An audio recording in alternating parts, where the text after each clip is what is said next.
so huge that continues generationally to expand? Yeah, when I came on the show, it was Walter was when it was at its peak.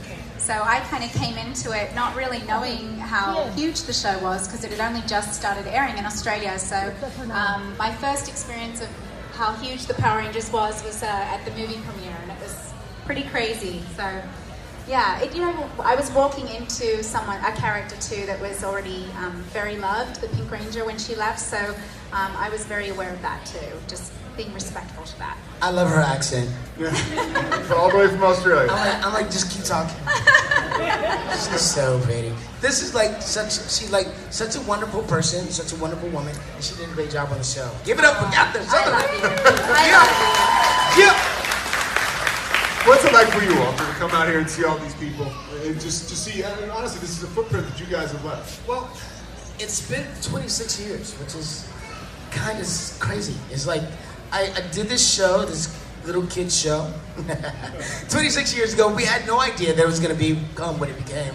I think I thought maybe, it's got like a 5-year life or something, but 26 years later, and 3 generations, because the adults, when they were kids, their parents watched the show with them, and now they watch the show with their kids, and it's pretty amazing. I mean, I feel very humbled and very grateful that we have such amazing fans. Catherine touched on it, how she got her start on the show. Can you describe to people how you ended up in the suit? Well, I like to say that it was right time, right place, right skill set. So I grew up in Detroit, Michigan. Detroit, what up? Okay. Whoop, whoop. Whoop, whoop, okay. Grew up in Detroit, Michigan, and in the streets, I just kind of learned to do different things. I studied martial arts. I learned to do gymnastics in the streets, like doing backflips and front flips. Like, we played a game where we run and jump over a rope. And every time you jumped over the rope got higher and higher. So eventually, that jump became a dive. And eventually, the dive became a flip. And I landed on my butt. And that hurt. So eventually, I started learning to land on my feet. And I learned to dive and jump over stuff and land on my feet. And then I kind of took that with me. So when Power Rangers came up, my agent called and said, hey, there's an audition for this kids show. And at the time, it was called Phantoms. It wasn't even called Power Rangers. And I was like, all right, cool. You know, you're going to be a superhero, they said, and you have to be able to dance, do gymnastics, and martial arts. I can do all 3. So I was like, all right, went in. And I remember at the audition, they said, okay, so Bless you. I did my scene, bless you, yes. I did my scene, and that was great, Walter. And I have a degree in musical theater, so I'm a trained actor. So I did my scene, and they were like, that's good, can you dance? And I was like, yeah. So they put on some music, I did some hip hop, hey, worked it out, that was cool. Then they said, can you do any flips? And I was like, yeah. So I did a backflip, they were like, that's cool. And can you do any martial arts? So I did a little kata, and they were like, that's cool. Now, can you put it all together? Okay, the dancing, the flipping, and the okay, I can do that. So I improvised something. I started off with like some dancing, did a couple of kicks and punch, did a backflip, landed, and bowed out. And they were like, "That's great. Can you come back in tomorrow?" So after about 2 weeks of auditioning, because they saw thousands of people, I got the role, which is cool. So I became Zach the Black Ranger. Did they pair you up in your audition process? They did. In the audition process, they saw a lot of people, and eventually they start putting us into teams, groups. And so I auditioned with David Yost and Amy Jo and Austin. I didn't audition with them right away, but eventually we were all paired together. And it's funny because David Yost, who's Billy, the Blue Ranger, actually auditioned to be the Red Ranger. So he was playing the Red Ranger in my group, and they didn't like him. And so they let him go. They're like, thank you for coming. You're done. So he walked away, not happy about it, and came back and knocked on the door. He's like, can I read for the Blue Ranger? And they're like, no. And we don't think you look that character. He went and borrowed a shirt, messed up his hair, put on some glasses, and came back in character, and they let him read, and he booked the role.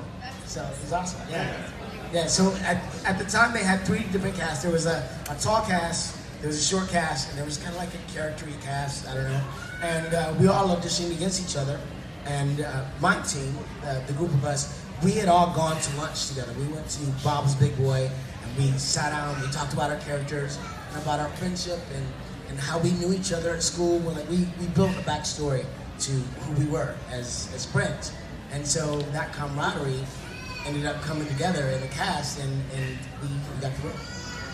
You touched on it earlier. You had the skill set. Catherine, do you have any martial arts background going into the Power Rangers? No, none at all. In fact, I remember asking a friend who was a martial artist if he could show me some moves so I could do it in the audition. Let's hope that tape doesn't appear. No, I was a dancer. I'd been doing ballet since I was 4. So I could kick high and spin and pick up choreography, and so that's what worked.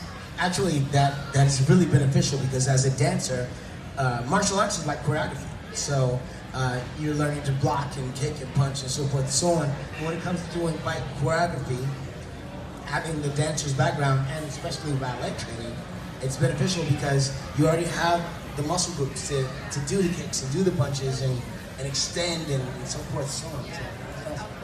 So, What was it like for you, Catherine, when you joined this show? And it's a hit. I mean, so for you to become a part of something that is in such rare air, what's that like? Yeah, I mean, I was acting in Australia. I was doing a lot of theatre actually in Australia, and always, you have the dream of being in Hollywood and getting to be on the. So when I got the role and I was going to be my whole life moved to Hollywood, and I was going to be part of a hit show. So you were living in Australia? I was living in Australia. Yeah, Okay. I was in Australia. I guess they loved Australia when they were filming the first movie there, and they filmed a few episodes in Australia. So they were auditioning. When Amy Jo said she wanted to leave, they were auditioning to replace her, and they'd auditioned in America. And Shuki, one of the producers, was like, let's audition here, why not? Let's see if we can find someone here. And so I had 3 auditions, and on my last interview was with him.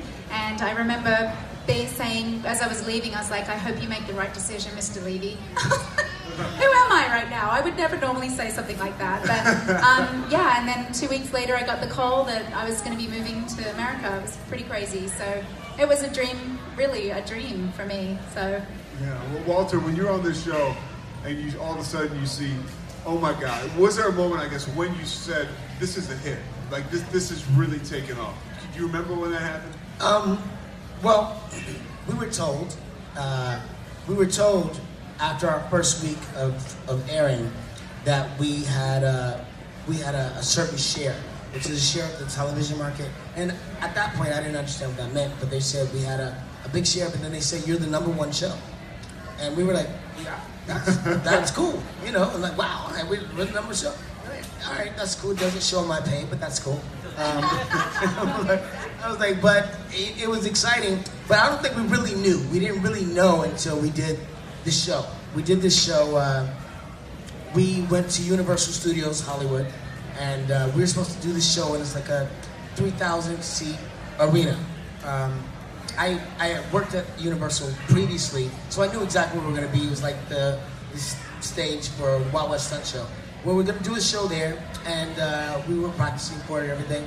But then they came to us the day before and said, listen, so many people want to see you guys. We had to move you from that stage to the main amphitheater. Now, that's where Michael Jackson does concerts. It's like a huge place, right? A major arena. And we're thinking, okay, so we probably won't fill it up. We did 6 shows in a day. We sold out the show over and over and over again. It was the most incredible thing. And the freeway, remember? We backed up traffic from Universal all the way downtown. Like, it was like standstill. We were on the news that night, like on CNN. They're like, the Power Rangers are shut down California. It was crazy. It was like, and I just remember coming out on the stage. We had on our helmets and everything, and we're like on these structures that we built, and they would go, he dons the power of the master, and he is Zach, the Black Ranger. And I jump off the plane platform, do a flip, land on the thing, come down, do a kata, whatever. I take off my helmet, and the crowd goes, ah! And I was like, wow. It was crazy. It was my rock star moment. I swear, so many flashes. Everybody had a camera, right? So many flashes went off. It was like, like on Star Trek when they go to warp speed. It was like, whoosh. It was like, whoa! The energy was amazing. I'm still high off that energy. Yeah, I mean, from the inner city of Detroit, bro. To here you are, and you're out there, right? I mean, I grew up in Detroit, the inner city. I was, low income family. It was a single family household, low-income area. So yeah, that moment was like amazing. And then also, I think I started going to the market, and I would look to my right, and I was on the cover of TV Guide and Disney Adventures, and I was like, that's me. That's crazy. You know, it was awesome. Yeah, Catherine, how about you? Was there a moment when you said, wow, I'm a part of something special, that you can remember, that, man, this thing is really, really something? I have to say, I remember there was a little girl that visited the set through Make-A-Wish, and I'd only been on the show for maybe 2 months at the time, so I think my episodes had just started airing. And she came to the show to meet everybody for her last wish, and I just remember being so touched that that was like her last wish, like that she wanted to meet all of us.